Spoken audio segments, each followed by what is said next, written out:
মুসল্লিগুলো দৌড়াইয়া এসে দরজার সামনে তাকায় দেখে আমি রামচন্দ্র।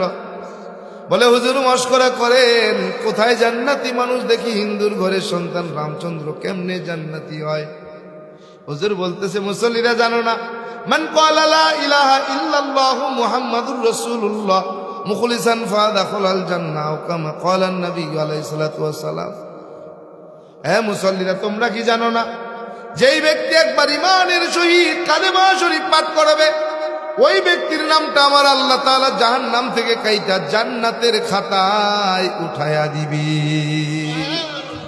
মুসল্লিগুলো দৌড়ে এসে কেউ কোলাকুলি করে, কেউ মোসাফা করে, কেউ গালে চুমু দেয়, কেউ কপালে চুমু দেয়, পাগলের মতন হইয়া আমারে মসজিদের মধ্যে প্রবেশ করাইয়া মসজিদের মাঝখানটে বসাইয়া চারপাশে গোল হইয়া বসলেন। হুজুর আমার সামনে হাঁটুর সঙ্গে হাঁটু লাগায়া আমার হাতটা হুজুরের হাতে লাগায়া কালেমার তালকিন দেয়, পরে রামচন্দ্র পর লা ইলাহা ইল্লাল্লাহু মুহাম্মাদুর রাসূলুল্লাহ। হে রামচন্দ্র আমার সাথে সাথে পড়বি। বলে পড়ো, আশহাদু আল্লা ইলাহা ইল্লাল্লাহু ওয়াহদাহু লা শারীকা লা ওয়া আশহাদু আন্না মুহাম্মাদান আবদুহু ওয়া রাসূলুহু। কালেমা পড়াইয়া দিলেন। মুসল্লিরা ডাক দেখে হুজুর, এই হুজুরের নামটা পরিবর্তন করে দেওয়া লাগে। বলে হ্যাঁ। বলে কি নাম দেওয়া যায়? বলে রবের কাছে প্রিয় নামের ভিতর থেকে একটা নাম দিয়া দেন। বলে আমার রবের কাছে প্রিয় নাম 1 নম্বরে আব্দুর রহমান, 2 নম্বরে আব্দুল্লাহ। বলে তাইলে আব্দুর রহমান দিয়া দেন। বলে আব্দুর রহমান নাম রেখে দিলেন। তিনি নিজে মসজিদের ইমাম হইয়া আমাদের মুসল্লি বানায়া নামাজে দাঁড়ায়া গেলেন। ফজরের নামাজ শুরু হয়ে গেল।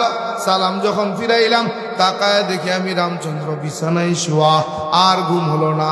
কিরে, কে আমারে ওযু শিখাইলো, কে আমারে নিয়ে গেল, কে আমার নাম রাখলো, কালেমা পড়াইলো, নামাজের ইমামতি করলো।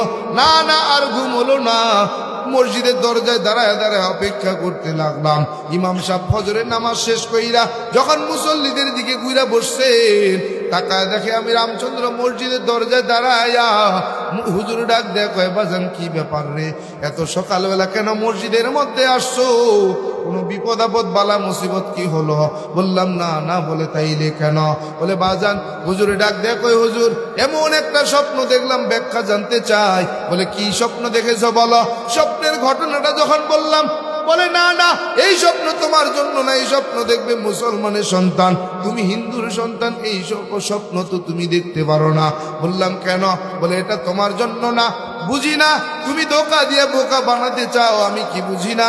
বললাম হুজুর কেন ধোকা দিয়ে বোকা বানাবো? বলে বাবা যাও বিরক্ত করিও না। বললাম হুজুর কেন বিশ্বাস করেন না? বলে বিশ্বাস হয় না। এটা যদি কোনো মুসলমানের সন্তান বলতো বিশ্বাস করতাম, তোমার কথা বিশ্বাস হয় না। বললাম হুজুর কেমনে বললে, কি করলে বিশ্বাস করবেন যদি বলতেন। বলে স্বপ্নের মধ্যে যে ওযু শিখছো মনে আছে? বলে হ্যাঁ। বলে চলো উজুখানায় চলো। উজুখানায় নিয়ে ডাক দিয়ে রামচন্দ্র উজু বানাও। বলে হ্যাঁ। উজু যখন বানায়া দিলাম, টান দিয়া উঠাইয়া বুকের সঙ্গে জড়াইয়া চোখের পানি চাইয়া কান্না করে আর বলে বাজান তোর ভাগ্য বড় ভালো, তোর কপাল বড় ভালো, তোর নসিব বড় ভালো। চলো মসজিদের দরজায় নিয়া মুসল্লিদের ডাক দেখো, মুসল্লিরা আয় জান্নাতি মানুষ দেখবি নাকি? আয়